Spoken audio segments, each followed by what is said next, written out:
The hidden technology of the pyramids. Ancient history's greatest cover-up in 10 minutes. Imagine standing before the Great Pyramid of Giza, the desert sun burning down on its golden limestone walls as they once gleamed in the light. The sheer size swallows you whole, its peak once capped with electrum, shining like a beacon visible for miles. But the question that has haunted humanity for centuries still lingers in the hot desert air. How did people, more than 4,000 years ago, achieve this feat of engineering so precise, so colossal, that even today, it challenges modern science? We are told a story that thousands of workers dragged massive stones up ramps, toiling in the sand, using nothing but ropes, sleds, and brute strength. A comforting tale, one that fits neatly into our timeline of progress. But here's the problem. The numbers don't work. The physics doesn't work.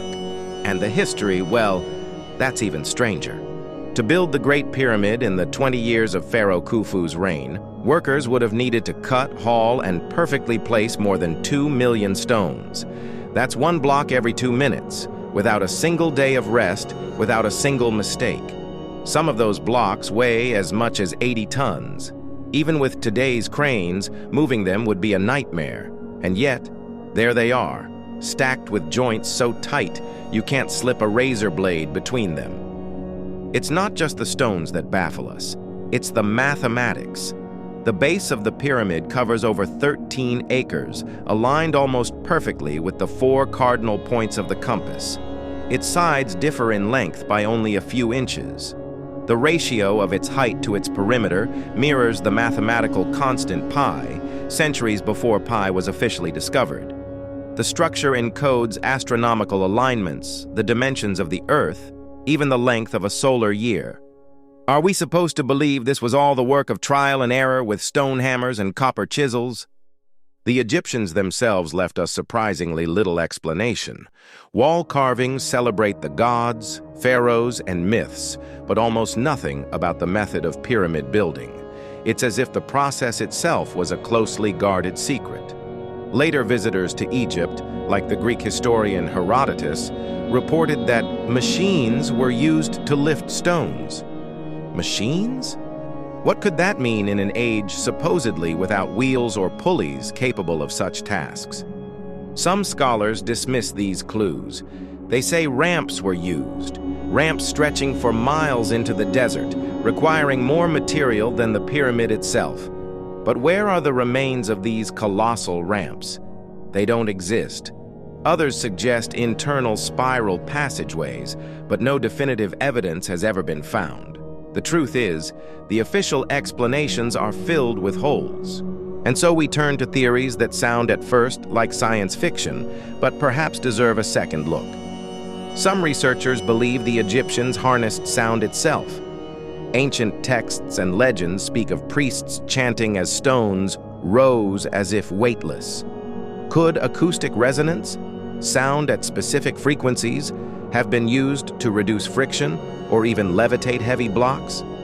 Modern science has demonstrated that vibration can move particles and even small objects. Was this a lost technology on a grander scale? Others point to water.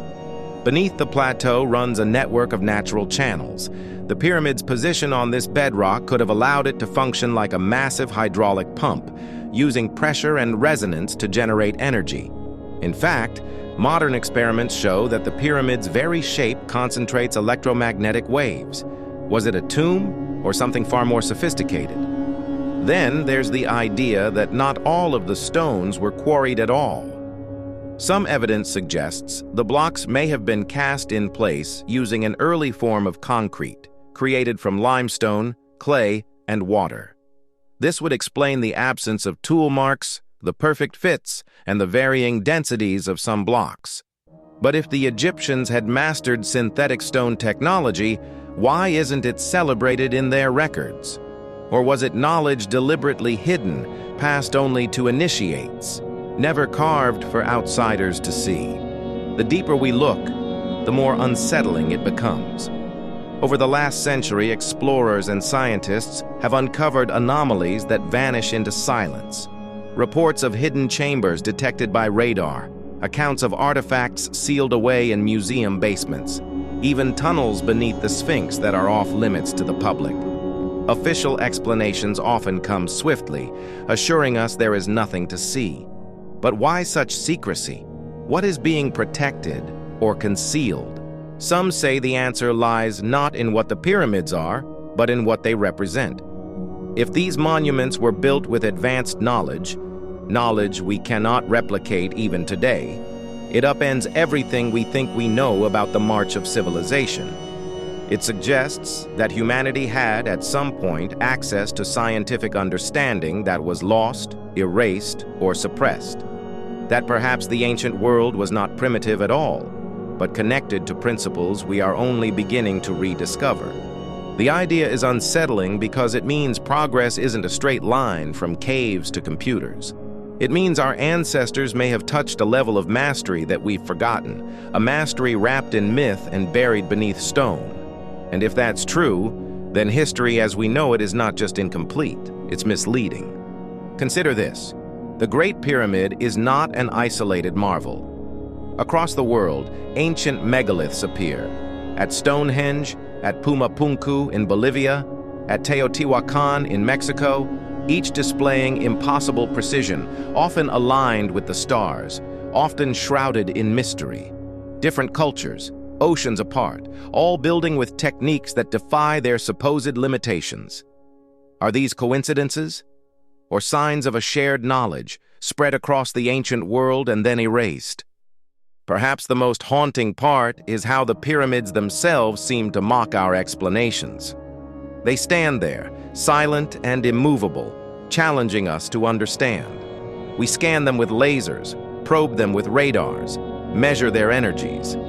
And yet, the deeper we look, the stranger they become. They're not just tombs, they're riddles.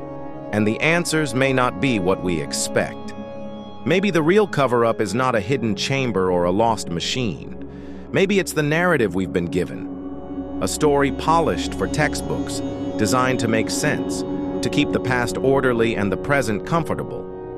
But the pyramids are anything but comfortable. They whisper of a past where humanity reached further than we allow ourselves to believe.